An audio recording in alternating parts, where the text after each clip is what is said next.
Despertar Digital apresenta O Jogo da Vida e Como Jogá-lo. Florence Scovel Shinn.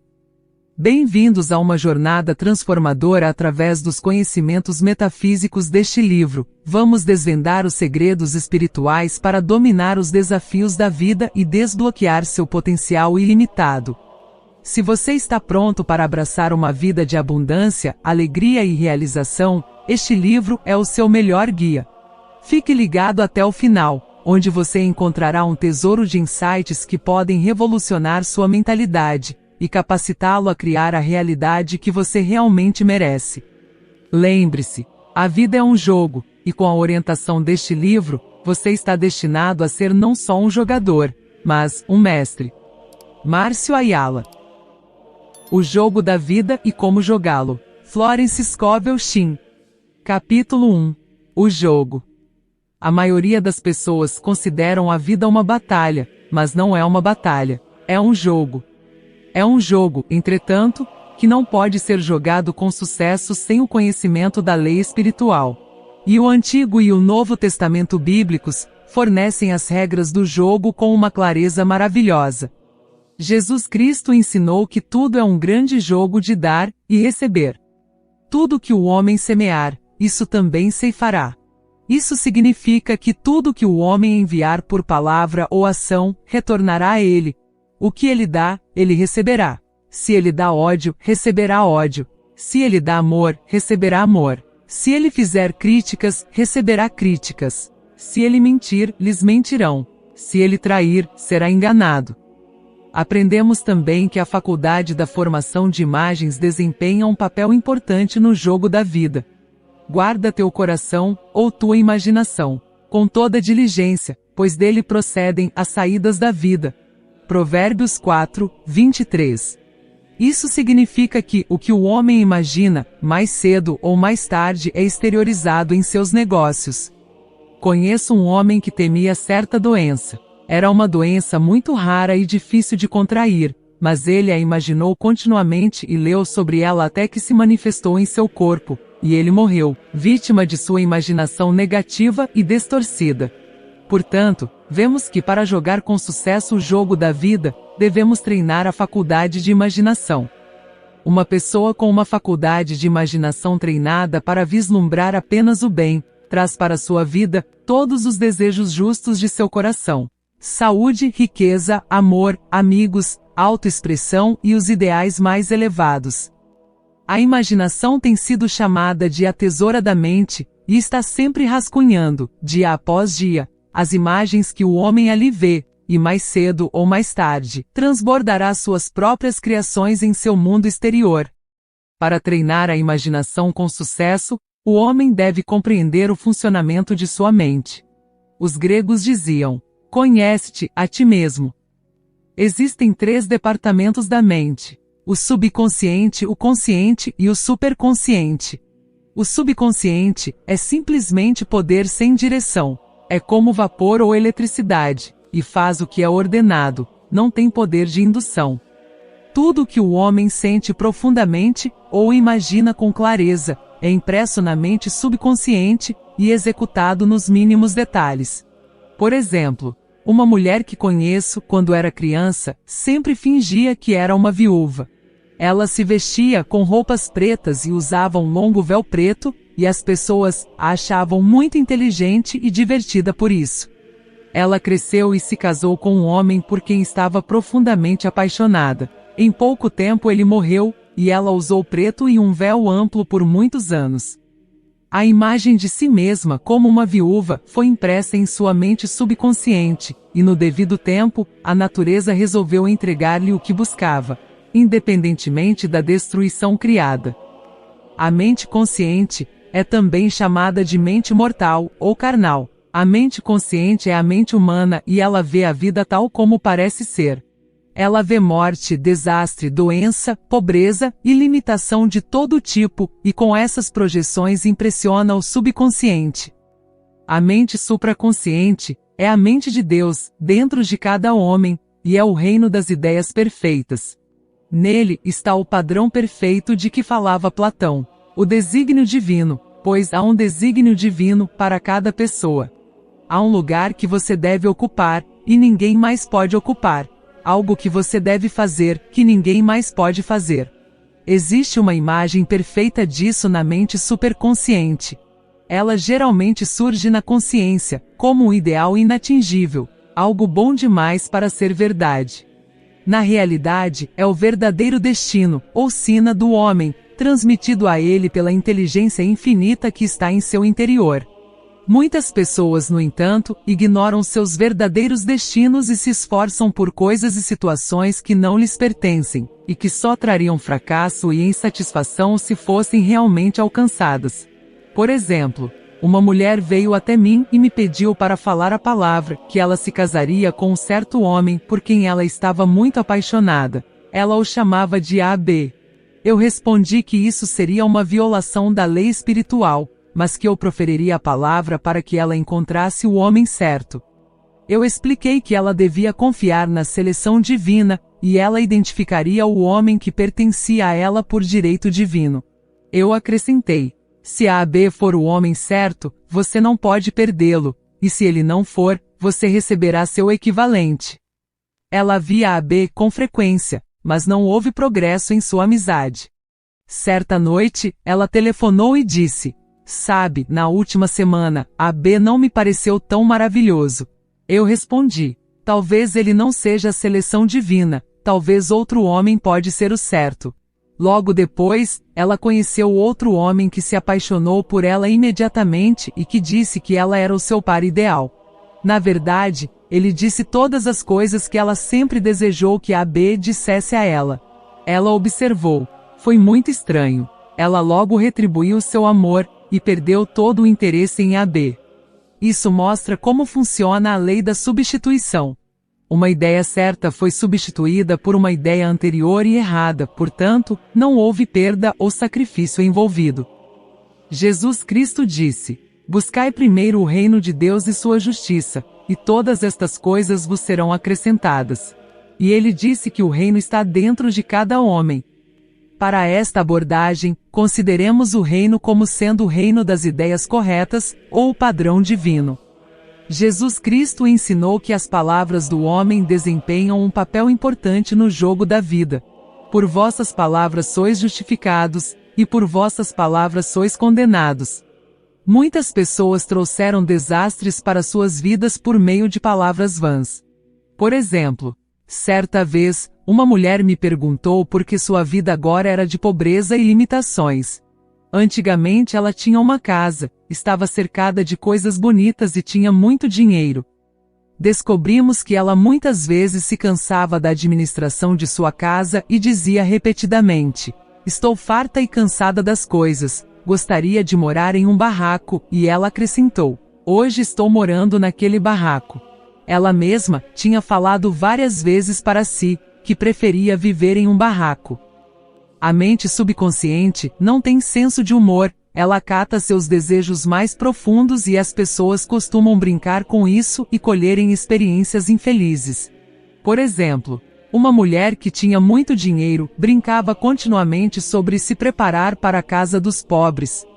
Em poucos anos ela estava quase na miséria, depois de ter impressionado sua mente subconsciente com essa imagem de carência e limitação.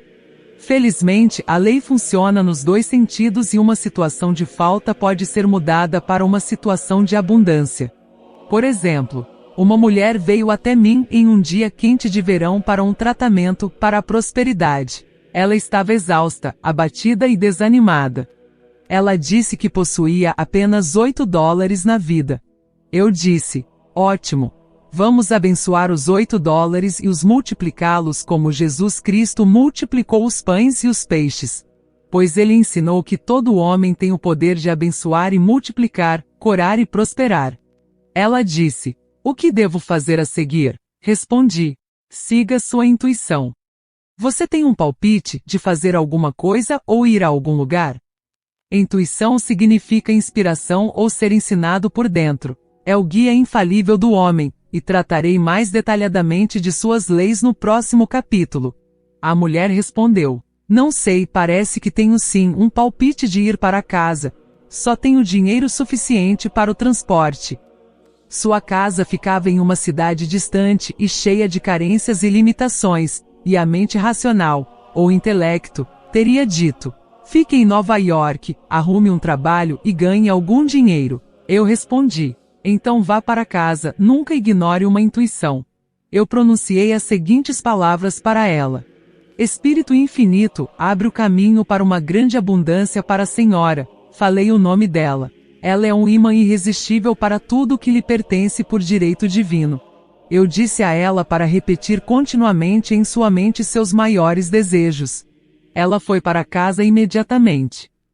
Ao visitar uma mulher um dia, ela se juntou a uma velha amiga de sua família. Por meio dessa amiga, ela recebeu milhares de dólares de maneira milagrosa.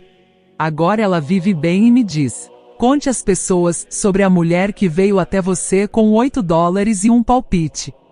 Sempre há muita abundância no caminho do homem, mas ela só pode ser manifestada por meio do desejo, da fé ou da palavra falada.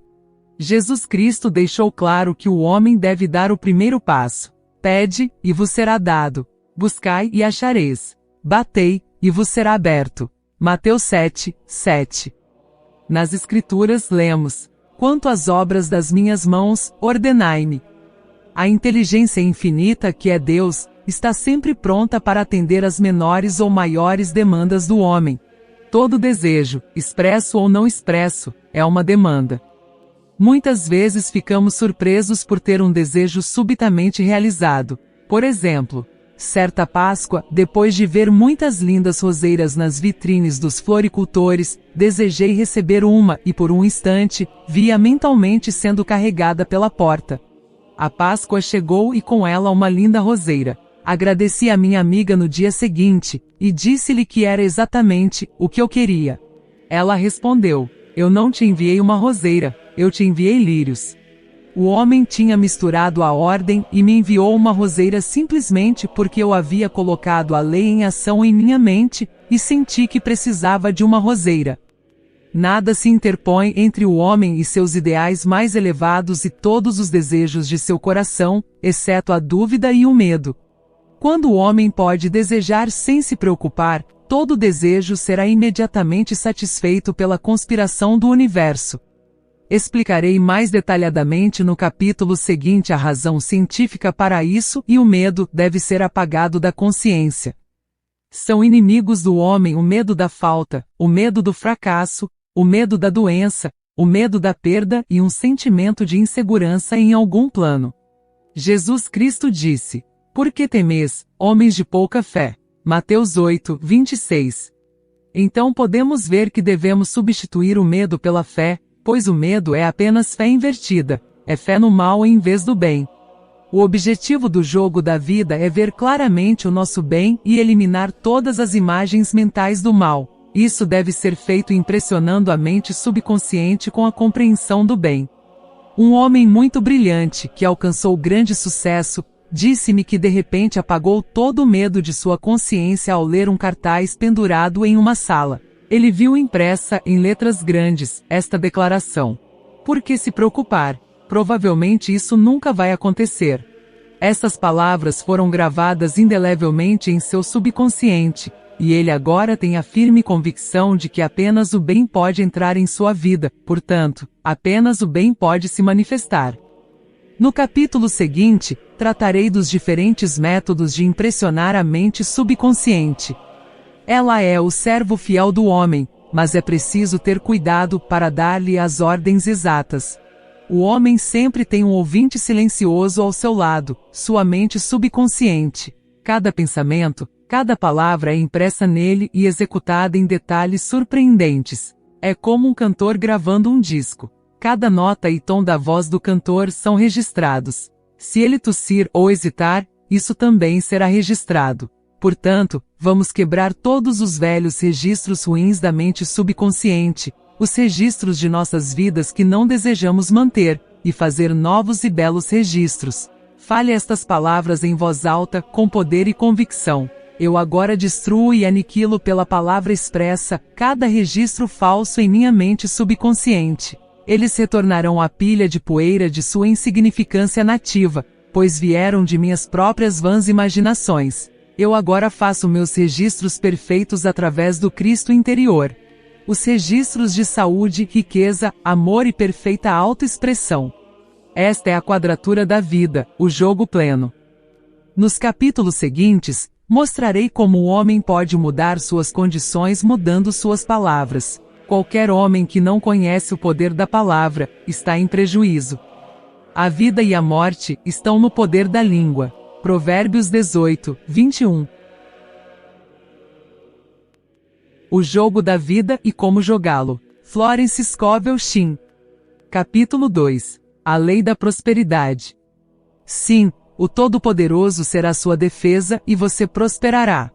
Uma das maiores mensagens dadas à raça humana através das Escrituras é que Deus é o suprimento do homem, e que o homem pode liberar por meio de sua palavra tudo que pertence a ele por direito divino. Ele deve, entretanto, ter fé perfeita em sua palavra.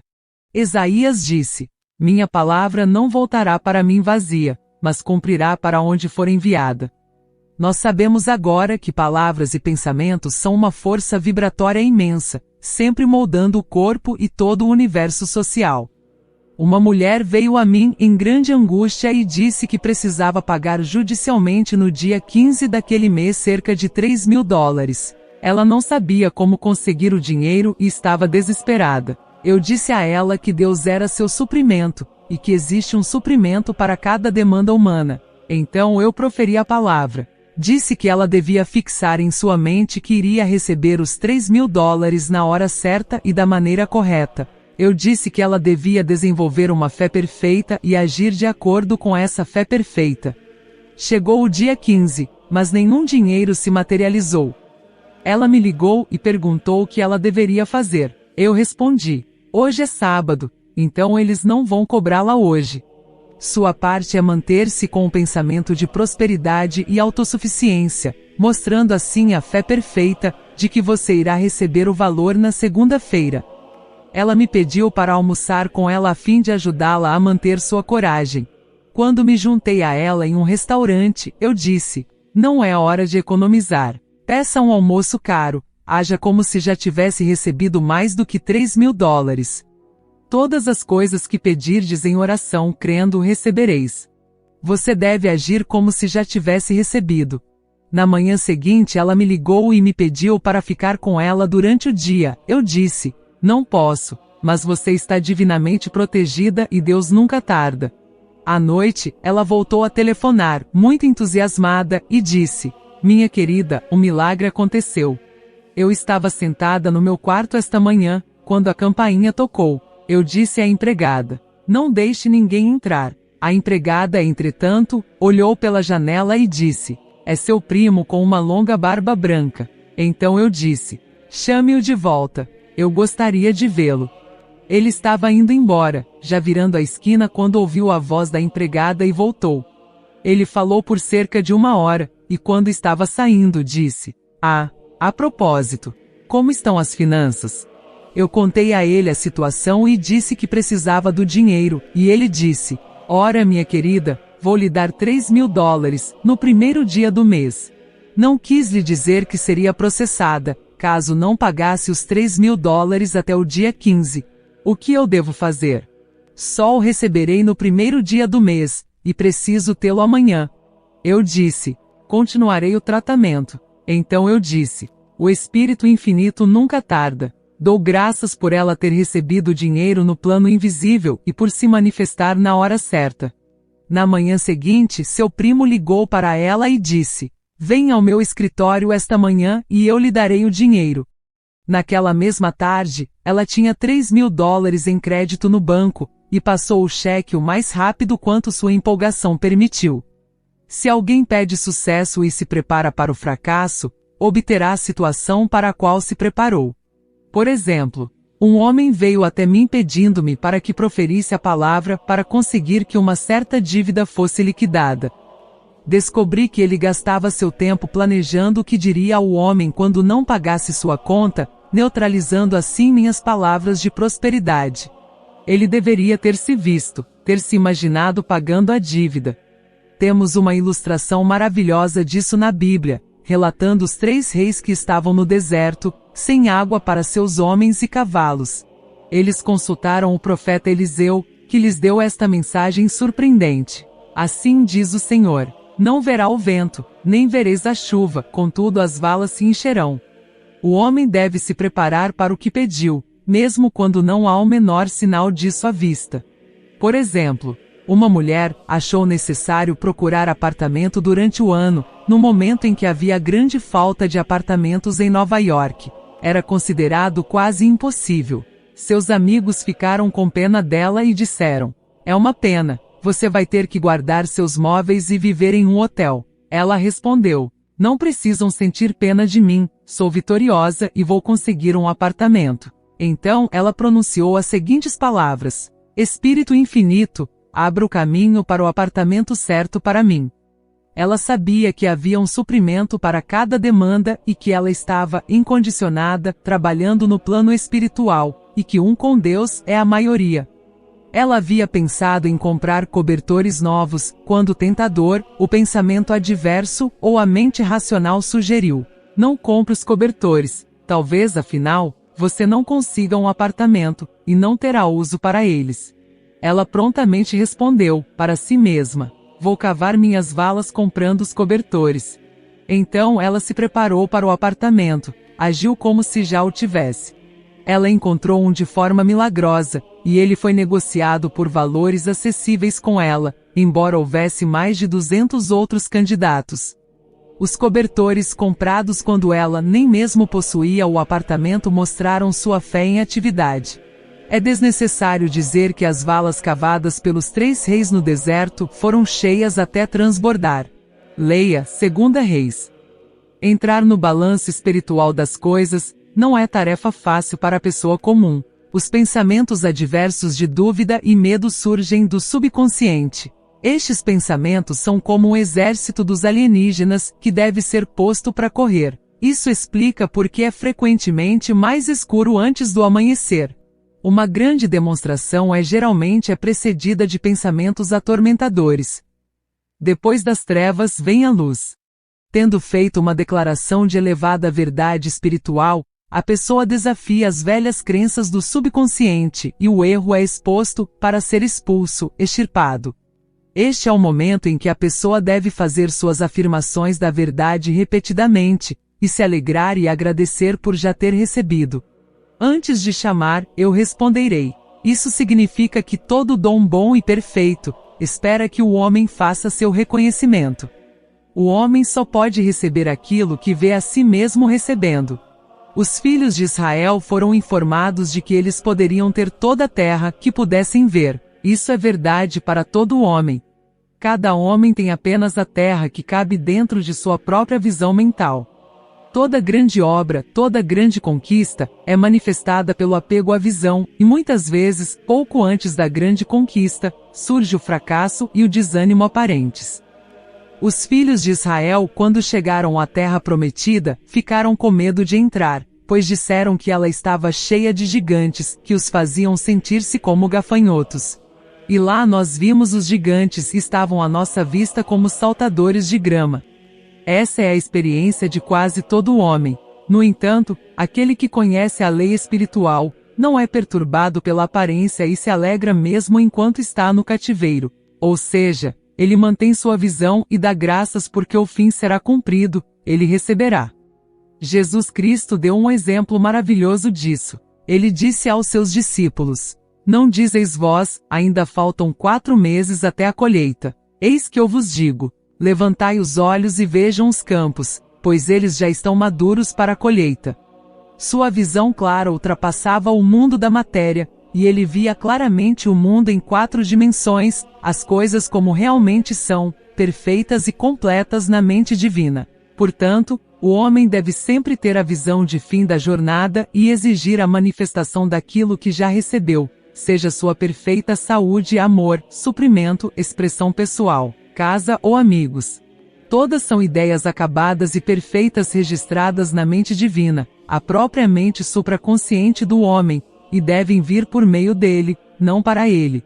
Por exemplo, um homem veio até mim, pedindo tratamentos para o sucesso. Era imperativo que ele levantasse, dentro de um certo limite de tempo, $50.000 para seus negócios. O limite de tempo estava quase se acabando, quando ele veio até mim em desespero. Ninguém queria investir em sua empresa, e o banco recusou terminantemente um empréstimo. Respondi: suponho que você perdeu a paciência enquanto estava no banco, portanto, perdeu seu poder. Você pode controlar qualquer situação se primeiro controlar a si mesmo. Volte para o banco, eu disse-lhe. Meu tratamento para ele foi o seguinte: você se identifica no amor com o espírito de todos os que estão ligados ao banco. Deixe a ideia divina fluir nessa situação. Ele respondeu: mulher, você está falando de uma impossibilidade. Amanhã é sábado, o banco fecha às 12, e meu trem não me levará até lá antes das 10, e o tempo limite termina amanhã, e de qualquer forma, eles já disseram que não farão o empréstimo. É tarde demais. Eu respondi: Deus não precisa de tempo e nunca é tarde demais. Com Ele, todas as coisas são possíveis. Acrescentei: não sei nada sobre negócios, mas sei tudo sobre Deus. Ele respondeu: tudo soa bem quando estou aqui sentado te ouvindo, mas quando eu saio é terrível. Ele morava em uma cidade distante e eu não tive notícias dele por uma semana, então veio uma carta. Dizia: você estava certa. Levantei o dinheiro e nunca mais vou duvidar da verdade de tudo que você me disse. Eu o vi algumas semanas depois e disse: o que aconteceu? Você evidentemente teve muito tempo. Afinal, ele respondeu: meu trem havia atrasado, e cheguei lá faltando 15 minutos para o meio-dia. Entrei no banco em silêncio e disse: vim buscar o empréstimo, e eles me deram sem questionar. Eram os últimos 15 minutos do tempo concedido a ele, e o Espírito Infinito não tardou. Neste caso, o homem nunca poderia ter demonstrado a fé sozinho. Ele precisava de alguém para ajudá-lo a manter a visão. Isso é o que um homem pode fazer por outro. Jesus Cristo sabia a verdade disso quando disse: se 2 de vocês concordarem na terra a respeito de qualquer coisa que pedirem, isso será feito por meu Pai que está no céu. Quando algumas pessoas chegam muito próximas de seus objetivos, tornam-se duvidosas e temerosas. O amigo ou curandeiro vê claramente o sucesso, a saúde ou a prosperidade, e nunca vacila, porque ele não vive a mesma situação. É muito mais fácil demonstrar fé para o problema de outra pessoa do que para si mesmo. É por isso que a pessoa inteligente não deve hesitar em pedir ajuda sempre que sentir que está vacilando na crença, na projeção ou na fé. Um observador atento dos fatos e ciclos da vida disse certa vez: nenhum homem pode falhar se alguém já o vislumbra sendo bem-sucedido. Esse é o poder da visão, e muitos grandes homens devem seu sucesso a uma esposa, ou irmã, ou a um amigo que verdadeiramente acreditou nele, e se apegou sem vacilar ao padrão perfeito de visão. O jogo da vida e como jogá-lo. Florence Scovel Shinn. Capítulo 3. O poder da palavra. Por tuas palavras serás justificado, e por tuas palavras serás condenado. Uma pessoa que conhece o poder da palavra, torna-se muito cuidadosa com suas conversas e afirmações. Ela só precisa observar a reação de suas palavras para saber que elas não voltam vazias. Elas sempre voltaram para aquele que as originou, trazendo um equivalente das expressões proferidas.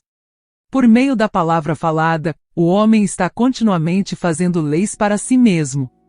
Conheci um homem que dizia: sempre sinto falta dos táxis. Invariavelmente, eles saem quando eu chego. A filha dizia o oposto: eu sempre consigo um táxi rapidamente. Ele vai chegar assim que eu me aproximar da avenida. Isso ocorreu durante anos. Cada um tinha feito uma lei separada para si. Uma lei garantia o fracasso, a outra lei atraía o sucesso. Esta é a psicologia por detrás das superstições.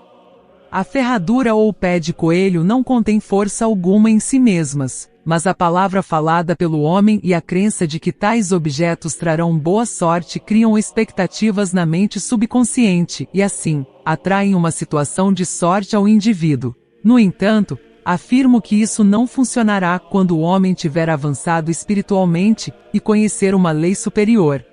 Não se pode voltar atrás quando nos aprofundamos no conhecimento. Se você já entende como funciona a lei da atração, já não vive em ignorância e precisará agir de acordo com essa lei mais plena. Por exemplo, 2 homens da minha classe tiveram um grande sucesso nos negócios por vários meses, quando de repente tudo foi à ruína. Tentamos analisar a situação e descobri que em vez de manterem suas afirmações mentais e buscarem sucesso e prosperidade em Deus, cada um deles comprou um objeto estranho chamado macaco da sorte. Eu disse: entendo, você tem confiado nos macacos da sorte, em vez de depositar sua fé em Deus. Ponha de lado os macacos, e invoquem a lei do perdão, pois o homem tem poder para buscar perdão e neutralizar seus erros. Eles decidiram jogar os tais macacos sortudos em um buraco na terra, e tudo tornou a correr bem novamente. Isso não significa, no entanto, que se deva jogar fora todo enfeite ou ferradura de sorte da sua casa, mas você deve reconhecer que o poder por trás dela é um único poder, Deus, e que o objeto simplesmente traz um sentimento de expectativa, de tangibilidade. Eu estava com uma amiga, um dia desses, e ela estava em profunda angústia. Ao atravessar a rua, ela achou uma ferradura velha e enferrujada. Imediatamente, ela se encheu de alegria e esperança.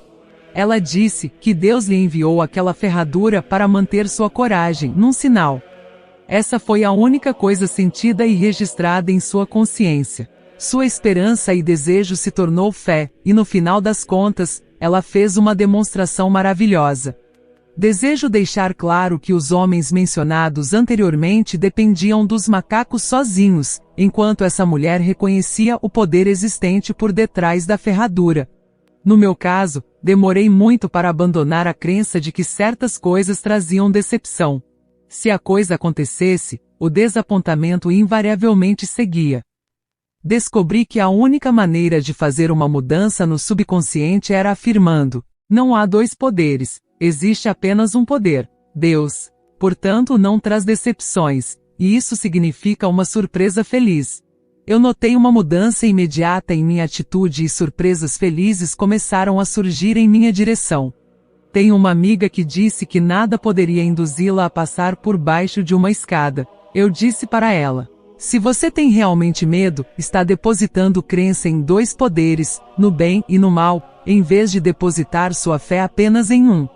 Como Deus é absoluto, não pode haver poder oposto, a menos que o homem simule e maneje o mal para si mesmo. Para mostrar que você acredita em apenas um poder, sendo ele Deus, e que não há poder ou realidade no mal, passe por debaixo da próxima escada que você ver. Logo depois, essa amiga foi até o banco. Ela queria abrir seu cofre forte e havia uma escada bem em seu caminho. Era impossível alcançar o caixa sem passar por debaixo da escada. Ela se encolheu de medo e recuou. Ela não conseguia enfrentar o leão em seu caminho. No entanto, quando ela chegou à rua, minhas palavras ressoaram em seus ouvidos e ela decidiu voltar e passar por baixo da escada. Foi um grande momento em sua vida, pois as escadas a mantiveram em cativeiro durante anos. Ela refez seus passos até o cofre, e a escada não estava mais lá. Isso acontece com tanta frequência. Se alguém está disposto a fazer algo que tem medo de fazer, talvez nem mesmo precise fazê-lo. Geralmente é só um teste de fé. É a lei da não resistência, tão pouco compreendida. Alguém disse que a coragem contém genialidade e magia. Enfrente uma situação sem medo, e não haverá situação a enfrentar, pois ela se desmontará por si.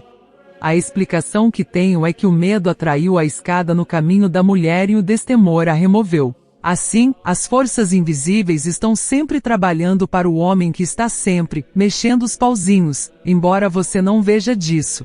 Devido ao poder vibratório das palavras, qualquer que seja a verbalização do homem, logo as palavras proferidas começam a atrair coisas e pessoas. Observe que pessoas que falam continuamente de doenças, invariavelmente as atraem para si.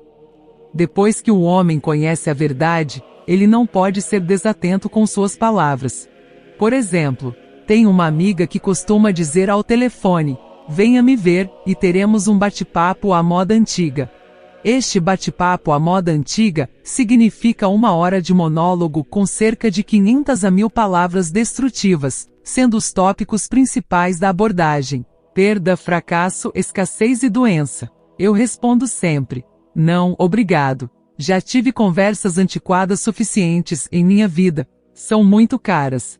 Mas terei o maior prazer em ter uma conversa moderna e falar sobre o que queremos da vida, e não sobre o que nós não queremos dela. Há um velho ditado que diz que o homem só ousa usar suas palavras com 3 propósitos: curar, abençoar ou prosperar. Aquilo que o homem diz sobre os outros é o que será dito dele, e o que ele deseja para o outro é o que ele deseja para si mesmo. Maldições são como galinhas, sempre voltam para o poleiro. Se um homem desejar azar a alguém, certamente atrairá o azar para si. Se ele deseja ajudar alguém a ter sucesso, ele está desejando e ajudando a si mesmo a ter sucesso. O corpo pode ser renovado e transformado por meio da palavra falada e da visão clara, e a doença pode ser completamente eliminada da consciência. O metafísico sabe que toda doença tem uma correspondência mental, e para curar o corpo, é preciso primeiro curar o espírito. O espírito é, antes de mais nada, inteligência organizada, também chamada de mente subconsciente, e deve ser protegida contra pensamentos errados. No Salmo 23, lemos: Ele restaura a minha alma.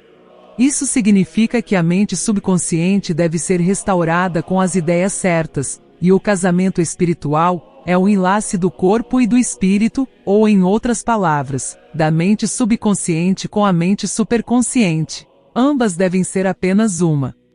Quando o subconsciente é inundado com as ideias perfeitas do superconsciente, Deus e o homem são um. Jesus disse: eu e o Pai somos um. Ou seja, ele é um com o reino das ideias perfeitas. Ele é o homem feito à imagem e semelhança de Deus, e recebe poder e domínio sobre todas as coisas criadas, seja sua mente, corpo e quaisquer assuntos. É seguro dizer que toda doença e infelicidade vem simplesmente da violação da lei do amor. Eu vos dou um novo mandamento: amai-vos uns aos outros. E no jogo da vida, o amor, ou a boa vontade, eliminam todas as surpresas negativas. Por exemplo, uma mulher que eu conheço teve durante anos o aparecimento de uma doença de pele terrível. Os médicos disseram que era algo incurável, e ela estava desesperada com isso. Ela atuava nos palcos, e temia que logo teria que abandonar sua profissão, e ela não teria outro meio de sustento. Ela, no entanto, conseguiu um bom noivado, e na noite de estreia, teve um grande sucesso de público e de repercussão. Ela recebeu elogios da crítica e ficou realmente alegre e exultante. No dia seguinte, ela recebeu um aviso de demissão. Um homem do elenco tinha ciúmes de seu sucesso e fez com que ela fosse dispensada. Ela sentiu ódio e ressentimento, e vendo que seu ser se enchia de rancor e mágoa, clamou: ó Deus, não me deixe odiar aquele homem. Naquela noite ela ficou refletindo por horas no silêncio. Ela disse: logo entrei em um silêncio muito profundo. Parecia estar em paz comigo mesma, com o homem que me fez mal e com o mundo inteiro. Continuei assim por 2 noites seguintes, e no terceiro dia descobri que estava curada completamente da doença de pele. Ao pedir amor, ou boa vontade, ela cumpriu a lei, porque o amor é o cumprimento da lei, e a doença, que veio do ressentimento subconsciente, foi eliminada. A crítica contínua produz reumatismo, enquanto pensamentos críticos e desarmônicos causam depósitos anormais no sangue, que se instalam nas articulações. Mas elas são causadas por ciúme, ódio, falta de perdão, medo, etc. Toda doença é causada por uma mente que não está sossegada. Eu disse uma vez aos meus alunos: não adianta perguntar às pessoas: qual é o seu problema? Podemos perguntar de uma maneira mais certeira: qual é o problema com você? A falta de perdão é a causa mais prolífica de doenças. Isso vai endurecer as artérias ou o fígado e afetar a visão. Em sua sequência estão infindáveis males físicos. Visitei uma mulher, um dia, que disse que estava doente por ter comido uma ostra envenenada. Eu respondi: oh não, a ostra era inofensiva, você é que envenenou a ostra. Qual é o seu problema? Ela respondeu: cerca de 19 pessoas me fizeram mal. Ela brigou com 19 pessoas e se tornou tão desarmônica que atraiu a ostra errada para sua boca. Qualquer desarmonia no externo indica que há, na verdade, desarmonia mental. Como é o interior, assim é o exterior. Os únicos inimigos do homem estão dentro dele mesmo, e os inimigos do homem são os que habitam em sua própria mente. A personalidade é um dos últimos inimigos a serem vencidos, pois este planeta está iniciado no amor. Foi a mensagem de Cristo: paz na terra, boa vontade para com o homem. O homem iluminado, portanto, se esforça para se aperfeiçoar, abençoando seus vizinhos.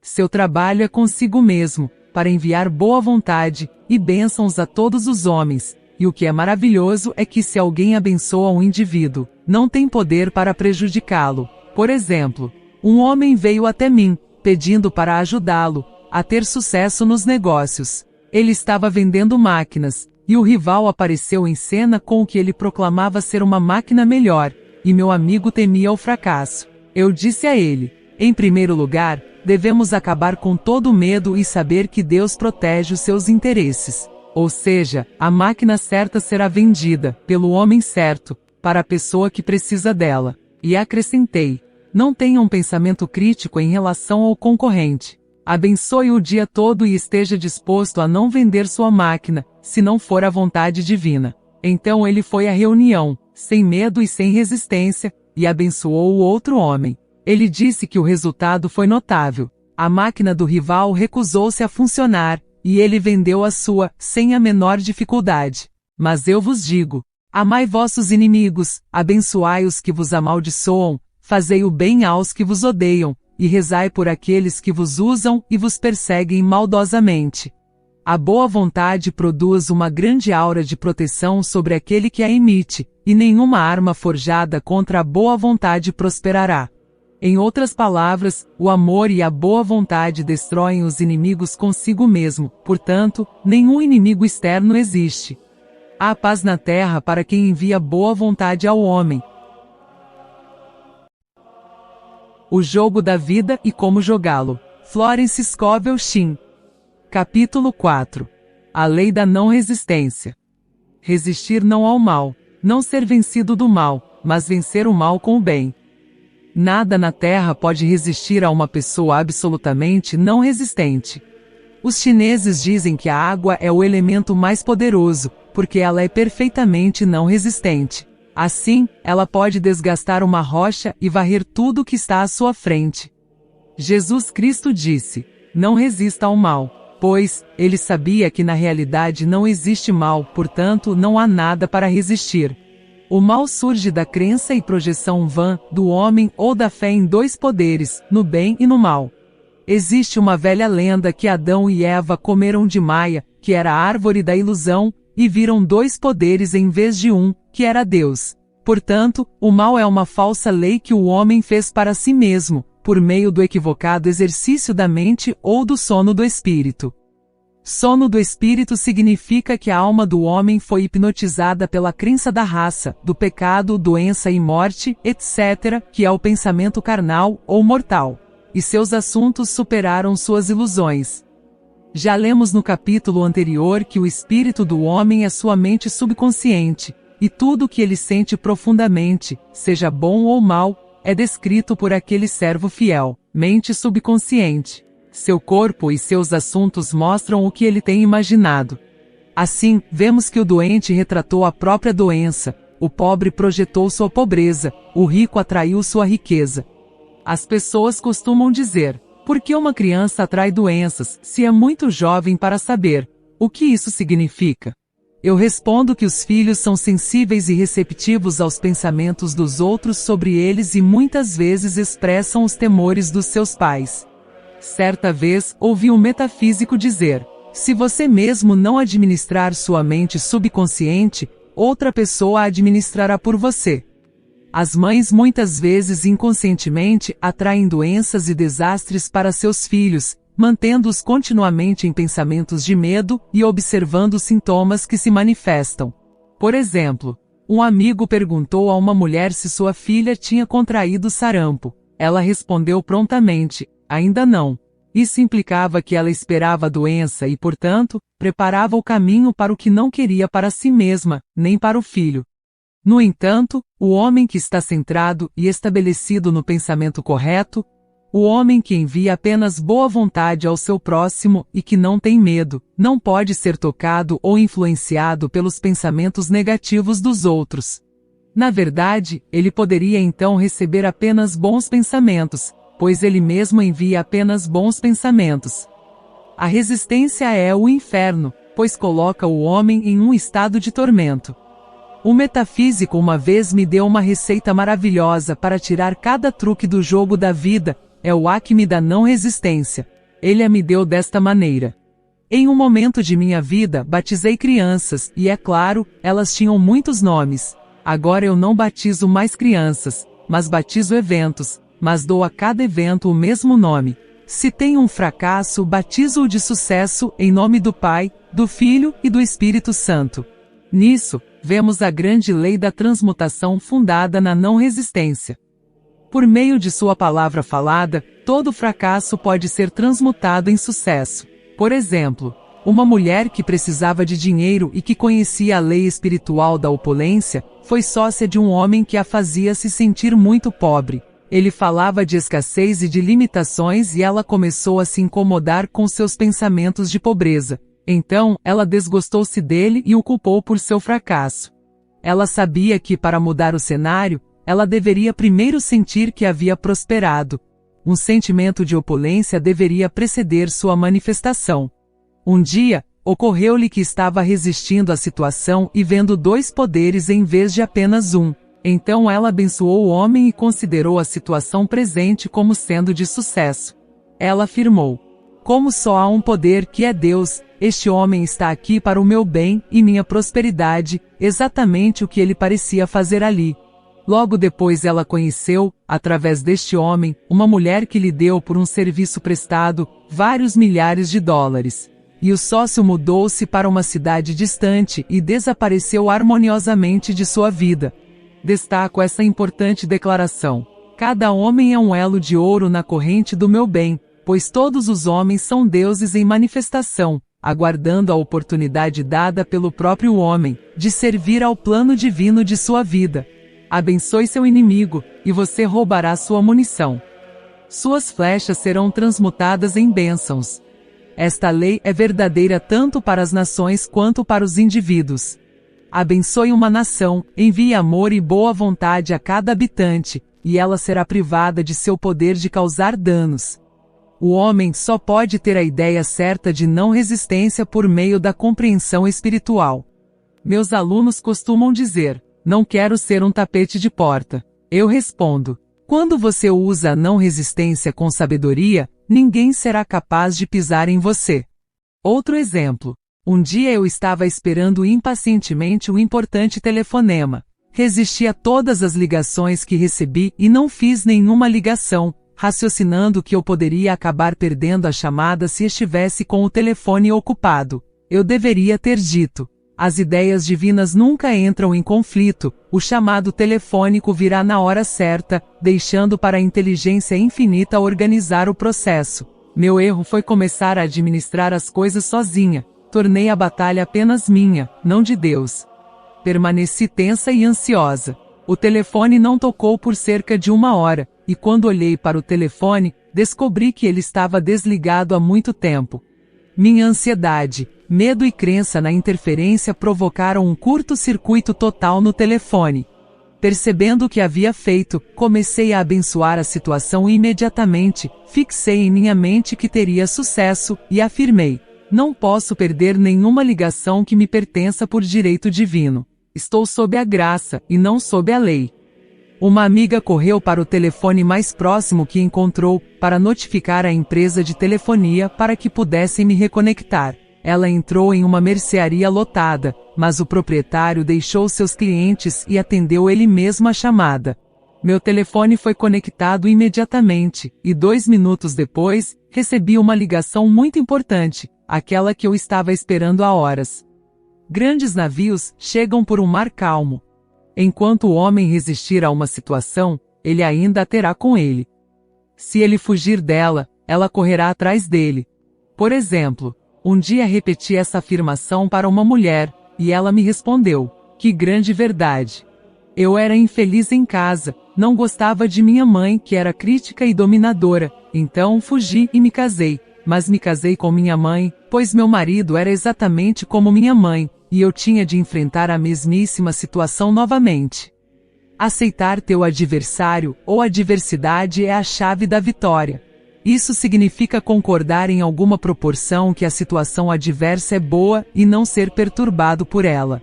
Assim, ela cairá por conta própria. Nenhuma dessas coisas me perturba, é uma afirmação maravilhosa. A situação desarmônica vem de algum desequilíbrio dentro do próprio homem. Quando não há nenhuma resposta emocional a uma situação desarmoniosa, ela desaparece para sempre, de seu caminho. Assim, vemos que a obra do homem está sempre consigo mesmo. Várias pessoas me pediram: me ajude a mudar meu marido ou meu irmão. Eu respondi: não farei isso, o que vou fazer é mudar você. E quando você mudar, seu marido e seu irmão mudarão.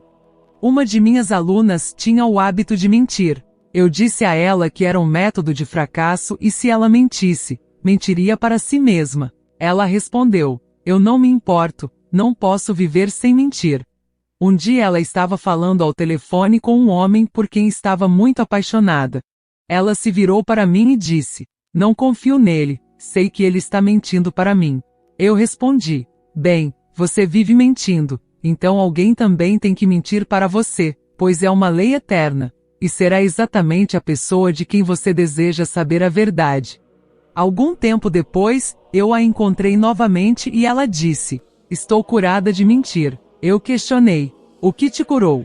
Ela respondeu: convivi com uma mulher que mentia mais do que eu. Frequentemente, a pessoa quer se livrar de seus defeitos ao vê-los nos outros. A vida é um espelho, e muitas vezes só conseguimos nos ver quando refletidos em nossos companheiros. Viver no passado é um método de fracasso e uma violação da lei espiritual. Jesus Cristo disse: eis que agora é chegado o tempo, e hoje é o dia da salvação. A esposa de Ló olhou para trás e foi transformada em uma estátua de sal. Os ladrões do tempo são o passado e o futuro. O homem deve abençoar o passado e esquecê-lo, se isso o mantém em cativeiro, e abençoar o futuro, sabendo que isso lhe reserva alegrias infinitas, mas principalmente, deve viver plenamente no agora. Por exemplo, uma mulher veio até mim, reclamando que não tinha dinheiro para comprar presentes de Natal. Ela disse: o ano passado foi tão diferente, eu tinha muito dinheiro e dei lindos presentes e este ano mal recebi um centavo. Respondi: você nunca atrairá dinheiro enquanto for patética e viver no passado. Viva plenamente no agora e prepare-se para dar presentes de Natal. Cabe suas valas aguardando que sejam cheias da chuva divina e o dinheiro virá. Ela exclamou: eu sei o que fazer, vou comprar alguns fios de enfeite, selos de Natal e papel de embrulho. Eu respondi: faça isso e os presentes virão e se grudarão nos selos de Natal. Ela estava prejudicando a si mesma, demonstrando temor financeiro e pouca fé em Deus ao pensar: guarde cada centavo que você tem, pois talvez não receba mais nada. Ela comprou os selos, o papel e o barbante, e alguns dias antes do Natal, recebeu várias centenas de dólares. A compra dos selos e do barbante impressionou o subconsciente de expectativa positiva e abriu o caminho para a manifestação real do dinheiro. Ela comprou todos os presentes com bastante antecedência. O homem deve viver suspenso no momento. Olhe bem, portanto, para este dia. Tal é a saudação do amanhecer.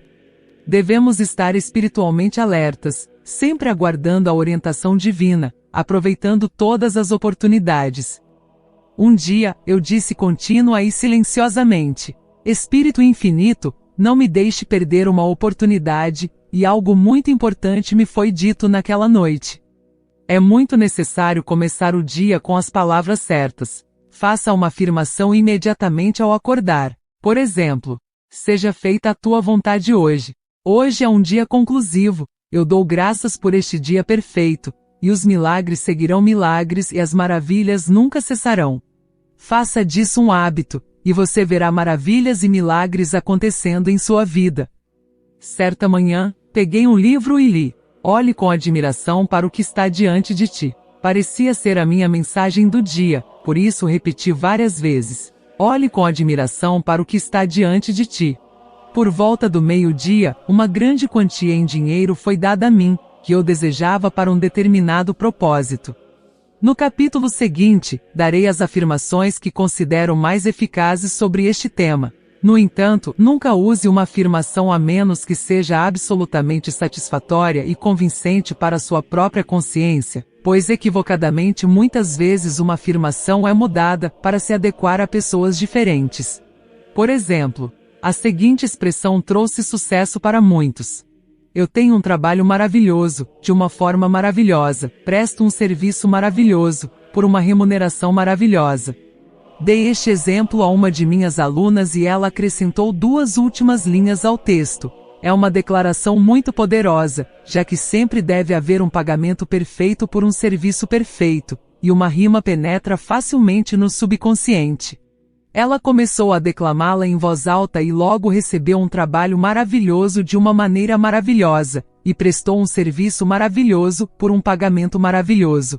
Outro estudante, um homem de negócios, pegou este texto e mudou a palavra trabalho para negócios. Ele repetiu: tenho um negócio maravilhoso, de uma maneira maravilhosa, e presto serviços maravilhosos por um pagamento maravilhoso. Naquela tarde, ele fez um negócio de $41.000, embora não houvesse nenhuma atividade em seus negócios por meses.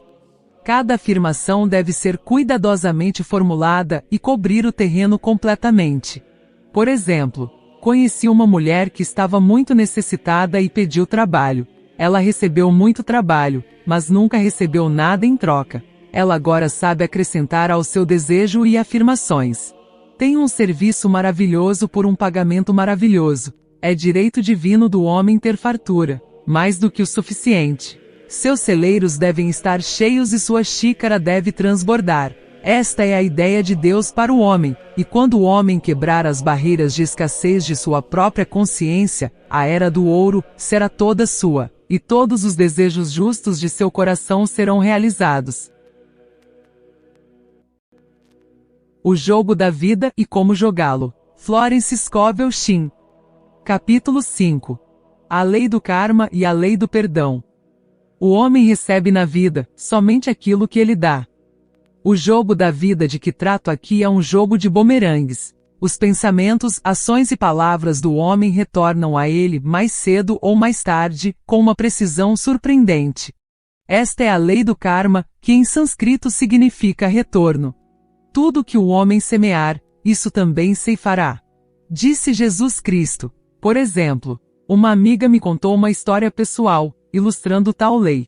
Ela disse: eu coloco toda a culpa na minha tia. Tudo que eu digo a ela, alguém me diz depois. Muitas vezes fico irritada em casa, e um dia desses, disse a minha tia, que estava falando comigo no jantar: chega de conversa, eu quero comer em paz. No dia seguinte, almoçava com uma mulher com quem queria causar boa impressão. Eu falava animadamente, quando ela disse para mim: chega de conversa, quero comer em paz. Minha amiga está com a consciência elevada, então tudo retorna muito mais rapidamente do que no plano mental. Quanto mais o homem sabe sobre este assunto, mais ele é responsável pelas ações e reações, e uma pessoa com o conhecimento da lei espiritual, mas que não a pratica, sofre muito, em consequência disso. O temor à lei é o princípio da sabedoria.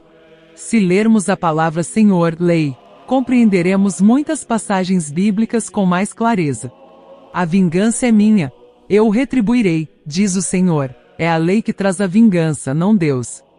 Deus vê o homem perfeito, criado à sua própria imagem, imaginação, a quem é dado poder e domínio.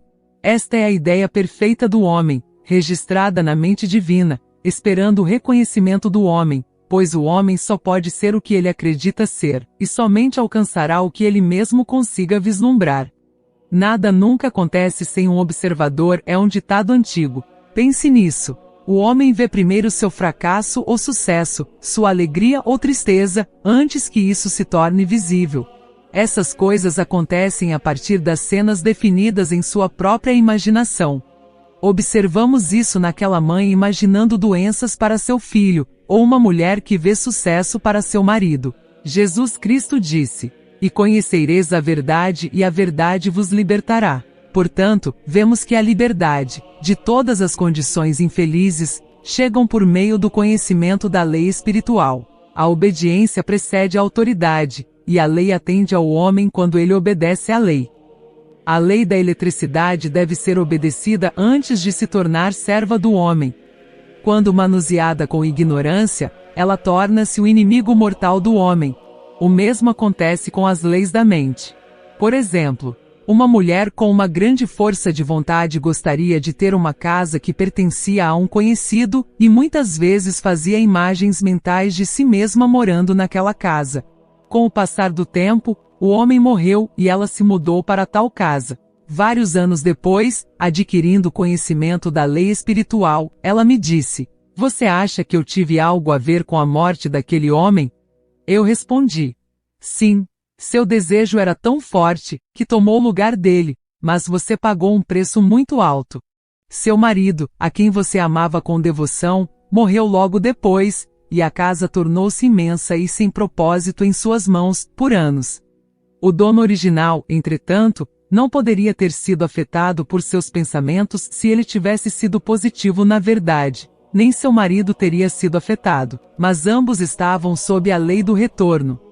A mulher deveria ter dito, sentindo grande desejo pela casa: "Inteligência infinita, dê-me a casa certa, tão charmosa como esta, a casa que pode ser minha por direito divino."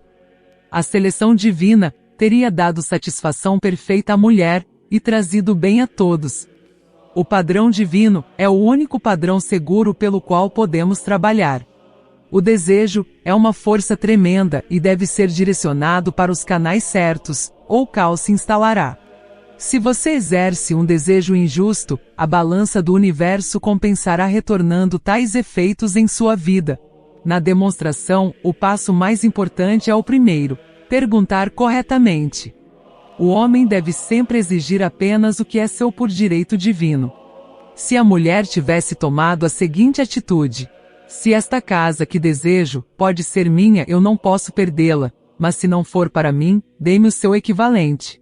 O homem poderia ter decidido se mudar, harmoniosamente. Se fosse a escolha divina, ou outra casa similar teria surgido. Qualquer coisa forçada a se manifestar por meio da vontade pessoal é sempre mal executada e sempre fadada. O homem é advertido: "A minha vontade não atua", e o fato curioso é que o homem sempre obtém exatamente o que deseja, quando renuncia à vontade pessoal, permitindo assim que a inteligência infinita trabalhe por meio dele e para ele. Aquietai-vos e vede a salvação do Senhor. Por exemplo, uma mulher veio até mim muito angustiada. Sua filha estava determinada a fazer uma viagem muito perigosa e a mãe, obviamente, estava cheia de medo. Ela disse que usou todos os argumentos, apontou os perigos que existiam e a proibiu de ir, mas a filha se tornou cada vez mais rebelde e determinada. Eu disse à mãe: "Você está forçando sua vontade pessoal sobre sua filha, o que você não tem o direito de fazer. Seu medo da viagem só está atraindo tais males, pois o homem atrai o que teme." Eu acrescentei: "Solte e tire suas mãos mentais, coloque tais coisas nas mãos de Deus e use esta declaração em sua mente: eu coloco esta situação nas mãos do amor e sabedoria infinitos. Se esta viagem for o plano divino, eu a abençoo e não resistirei mais. Mas se não é algo divinamente planejado e aprovado, dou graças porque está dissolvido e dissipado." 1 ou 2 dias depois, a filha disse-lhe: "Mãe, desisti da viagem", e a situação voltou ao seu natural. Aprender a ficar parado, ou aquietar-se, parece ser algo muito difícil para o homem. Tratarei mais detalhadamente sobre essa lei no capítulo sobre a não resistência. Darei outro exemplo de semeadura e colheita, que veio da maneira mais curiosa. Uma mulher veio até mim, dizendo que havia recebido uma nota falsificada de $20, dada a ela no banco. Ela ficou muito perturbada, pois, disse, o pessoal do banco jamais reconhecerá o seu erro. Eu respondi: Vamos analisar a situação e descobrir por que você atraiu essa nota para si. Ela pensou por alguns instantes e exclamou: eu sei o que fiz, mandei um monte de dinheiro de brinquedo para uma amiga, para fazer uma gozação com ela. Então a lei mandou-lhe algum dinheiro falso também, pois a lei não sabe nada sobre piadas. Ela interpreta intenções e insights ao pé da letra. Eu disse: agora vamos invocar a lei do perdão e neutralizar a situação gerada. O cristianismo é baseado na lei do perdão. Cristo nos redimiu da maldição da lei do retorno, e o mesmo Mestre existente dentro de cada homem pode ser seu redentor e trazer a salvação de todas as condições desarmônicas. Então eu disse: Espírito infinito, invocamos a lei do perdão e damos graças porque ela está debaixo da graça e não debaixo da lei, e ela não pode perder esses $20 que são dela por direito divino. Agora eu disse para ela: volte ao banco e diga a eles, sem medo, que essa nota lhe foi dada ali por engano. Ela obedeceu, e para sua surpresa, eles se desculparam e lhe deram outra nota, tratando-a com muita cortesia. Portanto, o conhecimento da lei dá ao homem o poder de apagar seus erros. O homem não pode forçar o externo a ser aquilo que ele não é. Se ele deseja riquezas, ele deve primeiro ser rico em consciência. Por exemplo, uma mulher veio até mim e pediu ajuda para prosperar. Ela não se interessava muito pelos assuntos domésticos, e sua casa estava em grande desordem, um caos. Eu disse a ela: se você deseja ser rica, seja ordeira. Todos os homens com grande riqueza são ordeiros, e a ordem é a primeira lei dos céus. Acrescentei: você nunca ficará rica com um fósforo queimado na almofada. Ela tinha um bom senso de humor e começou imediatamente a agir, colocando sua casa em ordem. Ela reorganizou os móveis, arrumou as gavetas do escritório, limpou os tapetes e logo fez uma grande demonstração financeira, dando um presente necessário a um parente. A própria mulher se transformou e se mantém financeiramente estável, estando sempre atenta ao externo e esperando prosperidade, sabendo que Deus é seu suprimento. Muitas pessoas ignoram o fato de que presentes e coisas são investimentos, e que acumular e economizar invariavelmente leva à perda. Há quem espalha e ainda aumenta seus bens, e há quem retém mais do que é justo, mas mesmo assim tende à pobreza. Por exemplo, conheci um homem que queria comprar um sobretudo forrado de pele. Ele e sua esposa foram a várias lojas, mas não havia nenhum que ele quisesse. Ele disse que todos pareciam muito baratos. Por fim foi-lhe mostrado um diferente. O vendedor disse que estava avaliado em $1.000, mas que o gerente o venderia por $500, pois já era tarde. Suas posses financeiras totalizavam cerca de $700. A mente racional teria dito: você não pode se dar ao luxo de gastar quase tudo o que tem em um casaco, mas ele era muito intuitivo e nunca raciocinava. Ele se virou para a esposa e disse: se eu conseguir este casaco, vou ganhar muito dinheiro. Então sua esposa consentiu fracamente. Cerca de um mês depois, ele recebeu uma comissão de $10.000. O casaco o fazia sentir-se tão rico que o ligava ao sucesso e à prosperidade. Sem aquele casaco, ele não teria recebido a encomenda. Foi um investimento que rendeu grandes dividendos. Se o homem ignorar essas orientações para gastar ou dar, a mesma quantia de dinheiro irá de forma desinteressante ou infeliz. Por exemplo, uma mulher me disse que no dia de ação de graças, ela informou sua família que eles não teriam um jantar completo. Ela tinha o dinheiro, mas decidiu economizá-lo. Alguns dias depois, alguém entrou em seu quarto e tirou da gaveta a quantia exata que custaria o jantar.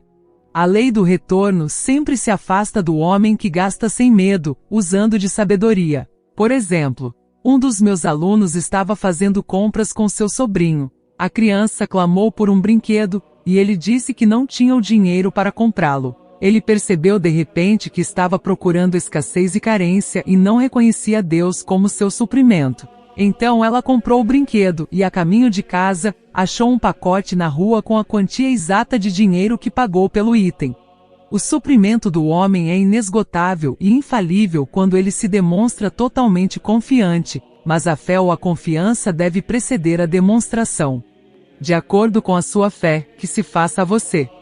A fé é a substância das coisas que se esperam, a evidência das coisas que não se veem, pois a fé mantém a visão firme, e as imagens adversas são dissolvidas e dissipadas, e, no devido tempo colheremos, se não desfalecermos. Jesus Cristo trouxe as boas novas, o Evangelho, de que havia uma lei superior à lei do retorno, e apresentou uma lei que transcende as leis de compensação. Essa lei apresentada por ele é a lei da graça, ou lei do perdão. É a lei que liberta o homem da lei de causa e efeito, a lei das consequências, de modo que o homem vive sob a graça, e não sob a lei. Dizem que neste plano o homem colhe onde não semeou, os dons de Deus são simplesmente derramados sobre ele, tudo que o reino oferece é dele. Este estado contínuo de bem-aventurança aguarda o homem que superou o pensamento da raça, ou do mundo. No pensamento do mundo há tribulação, mas Jesus Cristo disse: tende bom ânimo, eu venci o mundo. O pensamento do mundo é de pecado, doença e morte. Ele viu sua irrealidade absoluta e disse que a doença e a tristeza passarão e a própria morte, o último inimigo, será vencida. Sabemos agora, do ponto de vista científico, que a morte pode ser superada marcando a mente subconsciente com a convicção da juventude eterna e da vida eterna. O subconsciente, sendo simplesmente poder sem direção, executa ordens sem questionar, trabalhando sob a direção do superconsciente, o Espírito Divino dentro do homem, a ressurreição do corpo seria realizada. O homem não mais jogaria fora seu corpo na morte, ele seria transformado no corpo elétrico, cantado por Walt Whitman, pois o cristianismo se baseia no perdão dos pecados, e em um túmulo vazio. Muito obrigado a você que chegou até aqui, espero que tenha aproveitado esta primeira parte deste livro, e que tenha sido tão proveitoso para você, quanto foi para mim. Se tiver gostado, deixa um comentário, uma sugestão de livro, se inscreva no canal, e ative as notificações para ser informado dos próximos audiolivros. Eu poderia te desejar muitas coisas boas, mas escolho desejar a presença de Deus em sua vida. Assim, saberei que nada te faltará. Despertar Digital, o canal do conhecimento.